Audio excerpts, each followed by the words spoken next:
So how do you deal with racism with regards to Muslims, especially in the Muslim community, specifically in the scope of marriage?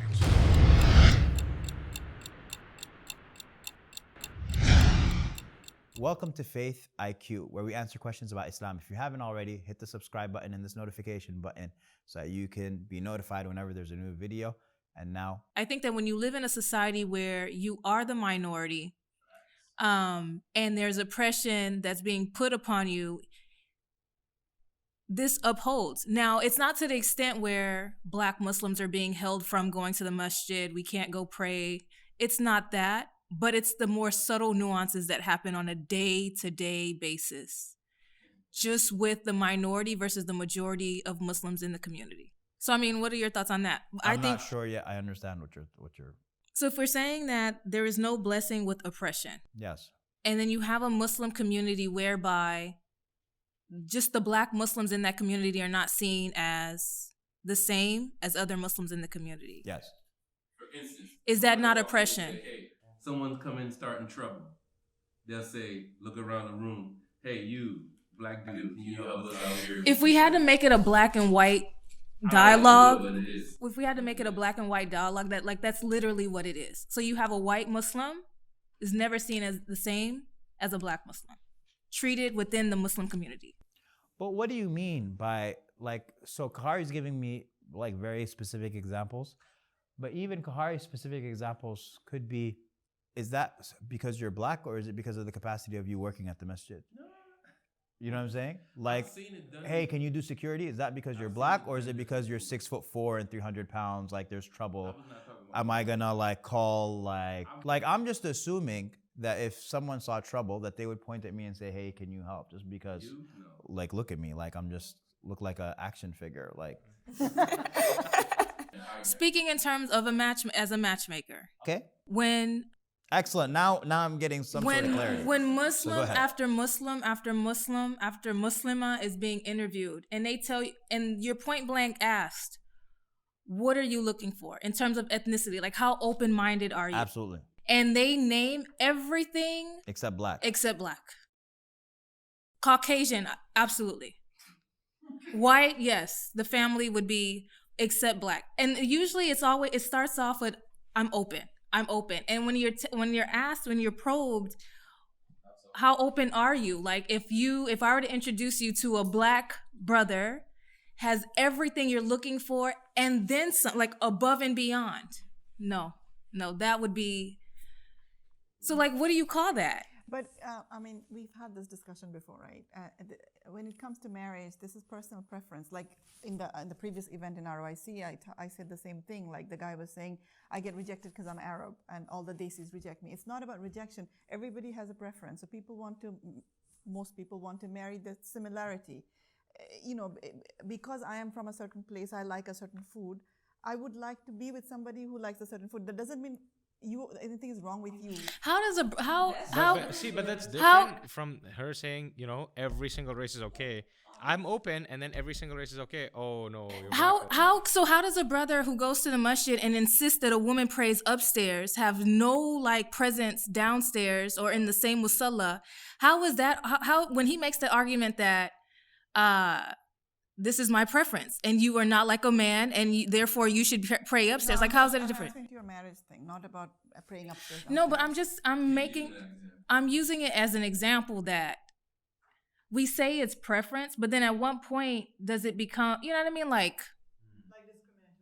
When it's come you supposed to what? You're for family ties, for money, or for religion, you're supposed to marry a woman. Or get married, right? Those things, correct? Know that a woman desired will generally be for one of four. Her wealth, lineage, beauty, qualities that men adore. But the one who is mentioned above all the rest is she who practices her religion best. Yeah. So I guess that's. Don't get me wrong. You have your preference. Everyone has their preference. And I wouldn't want anybody necessarily. I wouldn't want anybody to necessarily challenge me on what I prefer in a spouse. But at the same time, it's as an individual who hears this all the time and I'm reading it all the time, dang, you will pause and it'll make you think and it's across the board, regardless of what that person's ethnic background is. They will say the exact thing. You know what? I'm okay with everything but black. So you do this more than all of us. So you definitely have an expert testimony in this matter. But I think that this is a matter of conditioning, colonialism, programming to see fair skin. I mean, that's just all over the Muslim world, even in Africa, right? Fair skin is looked at as fairer skin. That's why you have these products that lighten skin and all of that type of stuff. It's unfortunate, but it's conditioning. And so we suffer from that here, just like people suffer from it everywhere. It's the post-colonial mentality. That being said, it requires education. It requires challenging. And alhamdulillah, I think that there are a lot of people who do truly have open preferences. But I think that you should have these conversations with these people. If someone says that, then you know what? Try. And if you don't, I don't think it's necessarily an issue of oppression as much as I think is that it's preferences born out of some very deep programming that we've been having for the past 200 years. But you wouldn't like anybody challenging you on your personal preference. Yeah, but a person's preferences can be wrong. That's the idea, is that... No, but what makes you think that I like beef over chicken and my beef preference is wrong? Like, that's my preference. I like to hang out with, I'm just saying, I like to hang out with, I don't know, Asian people. It's my preference because of whatever. I get along with them. Maybe they get my jokes. Maybe we share common history, whatever that is. But who are you to challenge my preference? Just because I hang out with, let's say, Asian, doesn't mean I'm saying Asians are superior than whatever the other races are. That's my personal preference. Why would anybody challenge me on that? Unless I'm saying, no, Asians are actually better people. Yeah, then I'm discriminating, or I'm saying, I don't want to hang out with you because I think you're inferior. That's a problematic thing. But if I have a personal preference... But they are. That's what seriously, that's what it is. At the end of the day, when it's across the board and they're saying no black, like, why would anybody say that? Could it be that you are more sensitive to it because you always specifically ask them that? Because I know a lot of people who do not want white. I know a lot of Desi people who do not want to marry white. I know that for a fact. So it's, you know how we are more sensitive to it because we are more into, exactly. Statistically speaking, interracial marriage is actually getting more and more common, which is good news. I mean, if you use that as a progress of the fact that our society is progressing. Compared to before, we were, as a whole, more racist before than we are today. Just because, people are more educated, more open-minded, people interact with everyone in university settings. So any internalized racism that their parents or their grandparents have had is slowly dissipating. But that doesn't necessarily mean that conversations shouldn't be had with the society as a whole, because we do have it's just indicative of our culture. Cultures in general, not to point out a specific culture, but I think it's important to differentiate between just acknowledging a preference as a preference and then saying maybe what led to it and shaped it in a person's life or over generations could be blameworthy, like tracking it back, saying the colonialism and all this stuff that we can say it's blameworthy, and let's have a hope to work on that versus just saying, hey, somebody reached their preference and it is because what when it you're is. talking about, say that my brother is wanting to get married, and he knows, for example, that his mom is not going to be okay with a certain ethnicity, whether you call it black or white or Mexican, I don't care, certain ethnicity. So he's actually saving that girl from oppression because he knows that she won't be treated well in that household for whatever reason. He cannot change his mom. So he's point blank saying at the get-go, I do not want XYZ race. That doesn't mean that there is anything wrong with it. He actually is saving that person from future oppression. That's what I'm trying to say. You don't have to always be judgmental about a person. And that's what I was talking about in Salam as well. When somebody is perceived as rude, because the way I'm talking, I might be having the best of intention, but you are perceiving me as rude. Let's say when I say Salam to you, right? People perceive me as cold all the time. And which probably is true, but that's another discussion. But because you don't know the depression I'm battling at home. You don't know the struggle that I am overcoming. You know nothing about that. So you are having that judgmental feeling just off of my salam that is cold. You don't know that I am fighting a depression at home and I'm having mental issue and I'm having oppressive husband or I'm having in-laws issue. You know nothing about it, but you formed an opinion because my salam seemed cold to you. So I think we need to be a little bit more open-minded and not be very judgmental and jump to the negative conclusion that if I am saying that I prefer Mexican over blah, blah, that means the white person, or I'm being oppressed, or I'm thinking black is bad. No, it might just be that I just don't gel with it. Maybe you don't get my joke and this guy gets my joke, whatever that could be.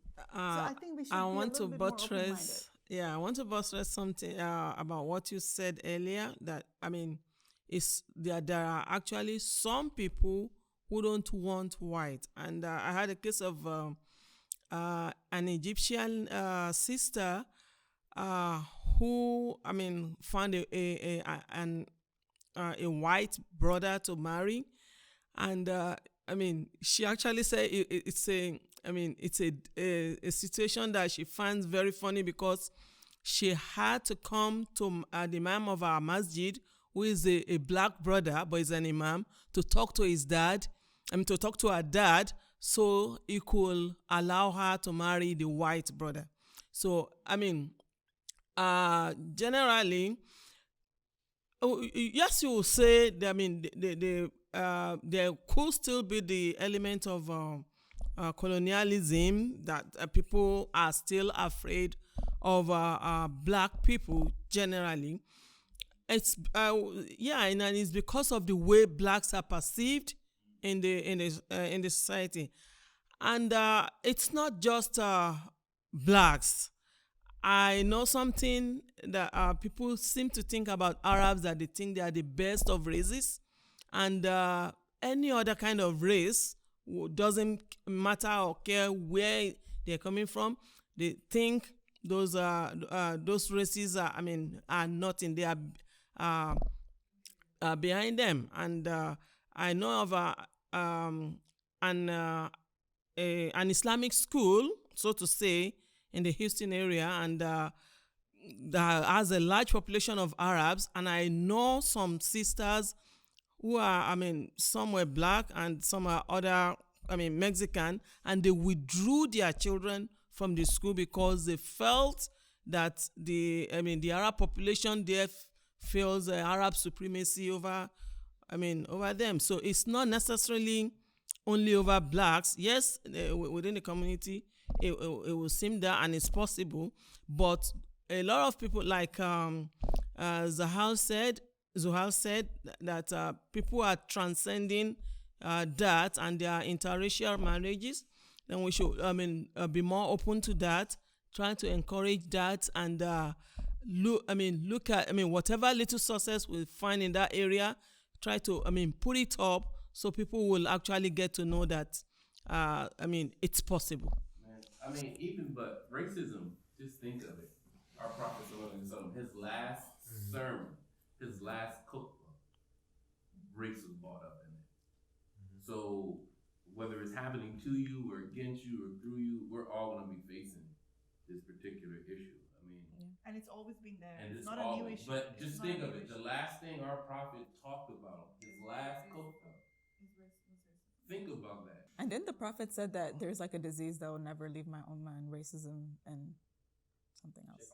I just find it deep, man. It is a hadith. He said something about there's two like things that'll never like be like removed from my being ummah, proud of lineage and things like that. That's never going to leave. What were the two things? which is basically racism. Because basically, like the things that you just mentioned, one example with your line of work, but I'm sure there are so many others that we can't really fathom or really capture because we haven't been in your shoes to experience it. I have. So not in I your would love, shoes. if you had the time, I'd love to hear like more examples from you, because that's just like one, and we kind of focused on it, like the topic of preference in marriage. But there's so much more to it. It's just coming out, in one way. I feel like it's not just marriage too, like even in the masajid that he was talking about. I mean, I feel like masjids have been better, but even growing up, I remember growing up in like a all-desi masjid, and like I literally had like people, their mothers will tell their kids not to like play with me because I was the black one. Like we were the only like black family. Like it's just, you from like a young age, when you see those kind of things, you kind of just, things like that also make black people want to stick together. And now you see even like not Muslims, like black people, like I only marry black women. I only marry like black men. I don't date out of my race because other people have done that to us too. You know, it's just, Yeah, 'cause that concept and then is people build introduced their to own you. masjids. Like now, even in Houston, you'll have like, oh, Color is never a Nigerian, thing. like you have every masjid, everyone caters for their own. It's just, I don't know. Yeah. Color is never usually a thing until it's introduced to you from somebody in your outside source. Like you don't know. Like growing up, I never knew I was black until a police officer told me I was black in a negative way, right?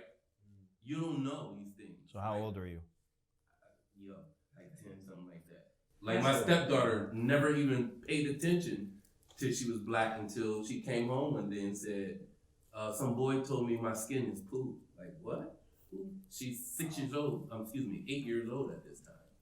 Like, so you don't even know. You just go through life and someone tells you or reminds you. And now what we're talking about here is something that's we're supposed to be inclusive in, but yet we still feel that separation, especially when we're trying to be married. So I think from my experience, painful thing. inclusivity also comes from familiarity. So when you're not familiar with something, you're apprehensive of it, you're most scared of it, and that's what it is. So a lot of times when you've never seen, and I've had in Canada, for example, I know a lot of my friends who are from like pure redneck area, they've never seen anything other than white. And the first time she has seen somebody, Saskatchewan, my very close friend, and she said the first time she has seen something other than white was when she came to Calgary for work, right? I had a recent experience with my neighbor opposite my apartment, right? And this is the first time I've had a neighbor that's extremely rowdy. And all my neighborhood and my whole apartment complex is really good people. And this is like extremely rowdy. And they happen to be African American, right? So now imagine if I am somebody who has never seen an African American in my life. I am gonna naturally, as a human habit, gonna form a habit that African Americans are really rowdy. But I know a lot of African American who are not. But imagine if that is the only exposure I have. So Do you know what I mean? In that case, isn't the burden on you to go and not generalize and But broaden your horizon? It's before you very make a easy. It's generalization? very easy to say that in a book language, but we're all human and we're all flawed. But And she's not talking about some guy in Saskatchewan. She's talking about Houston, Texas.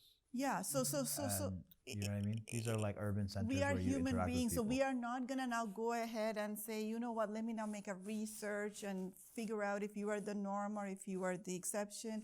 I mean, we are human beings, right? If we come across something that is off to us, we kind of assume that whatever it is about you, I don't want to talk to you. So if a Muslim is really rowdy, which we are, we really park here and there, and people naturally say that, you know, Muslims you have to be away from. So on the topic of racism, I think that it's important to understand a couple of things. Even when we're talking about marriages, you know, there's a beautiful latifa, like a beautiful like subtlety that's in Surah Al-Rum. You know, those famous verses that get recited at every wedding. Allah says, وَمِنْ آيَاتِهِ أَنْ خَلَقَ لَكُم مِّنْ أَنفُسِكُمْ أَزْوَاجًا لِتَسْكُنُوا إِلَيْهَا. That from Allah's signs that He made for you spouses, right? And that you find between them mawadda and rahmah, mercy and love. In that is a sign, or in that are signs for those people who reflect, يتفكرون, those people who think. And then the next verse, after talking about marriage, Allah says, وَمِنْ آيَاتِهِ خَلْقُ السَّمَاوَاتِ وَالْأَرْضِ وَاخْتِلَافُ أَلْسِنَتِكُمْ وَأَلْوَانِكُمْ. He said, the next verse is, from Allah's signs also is the creation of the heavens and the earth, and your variation in your tongues, your languages, and your skin tones, ألوانكم, your colors. إِنَّ فِي ذَلِكَ لَآيَاتٍ لِلْعَالِمِينَ. In that are signs for the people who know. And so it's almost like we could argue interracial marriages are being presented in the Quran. But something I do believe with regards to racism, racism is one of those challenging issues that the Prophet ﷺ said is never going to be, if there's one thing that's going to stay behind in my ummah, or one of the things that's going to stay behind in my ummah is al-fakhr bil-ansab, people being proud of their lineages. And the Prophet ﷺ called it putrid. And Allah Azza wa Jal recounts talking about hatred between al-Aws and al-Khazraj. Allah Azza wa Jal says, وألف بين قلوبهم. Allah says Allah united their hearts. لو أنفقت ما في الأرض جميعا ما ألفت بين قلوبهم. That if you, O Muhammad, had spent all that is on this earth, you would not have been able to unite their hearts. But Allah did. Allah did. And so I do believe that we cannot unify people without calling them to the unification of God. If at the end of the day, we try all of the best programs and resources and institutions and marketing campaigns and hashtags and all of that to try to resolve the problem of racism, and if we as Muslims kind of just jump on the bandwagon of this particular hashtag or this particular, whatever platform, and if we are not calling them to the one who's actually able to resolve these problems, then we are actually falling short of our obligation. Because you cannot call people to resolve racism without calling them to Allah. And that's why Al-Hajj Malik Shabazz, rahimahullah, Malcolm X, this brilliant soul, searching for the truth when he came back from Hajj, and he knew America better than most. He said America needs to understand Islam because that is the one religion that solves the race problem. But what about Muslims? Muslims are Muslim and they're racist. We need to call them to Islam as well. We need to call them to the oneness of God. And there's a lot of work that we need to do. There's a lot of baggage that we need to unravel over centuries of time. But if there is anything that can solve this issue of racism, it is undoubtedly Islam. If you haven't already, hit the subscribe button, like and comment, join the discussion with regards to racism.